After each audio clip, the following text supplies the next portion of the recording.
কোনো যুবক যেন বেকার না থাকে সেই লক্ষ্যে কাজ করবে সরকার।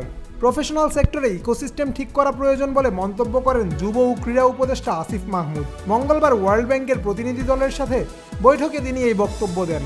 বৈঠকে আরও উপস্থিত ছিলেন ডাক, টেলিযোগাযোগ ও তথ্য প্রযুক্তি মন্ত্রণালয়ের মাননীয় উপদেষ্টা জনাব মোহাম্মদ নাহিদ ইসলাম।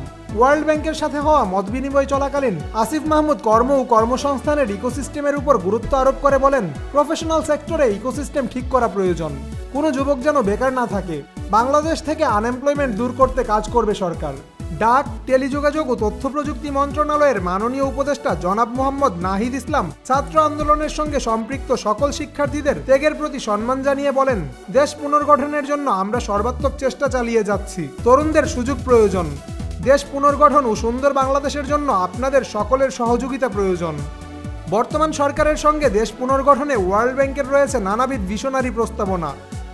সেসব তুলে ধরেন প্রতিষ্ঠানটির কান্ট্রি ডিরেক্টর আব্দুল্লাহ শেখ। উপদেষ্টাদের সাথে আলোচনায় তিনি বলেন, বাংলাদেশের সব অঙ্গনকে সমৃদ্ধ করার লক্ষ্যে সরকারের সঙ্গে কাজ করার ইচ্ছা প্রকাশ করেছে ওয়ার্ল্ড ব্যাংক। জামান আশরাফ, টিম স্পোর্টস।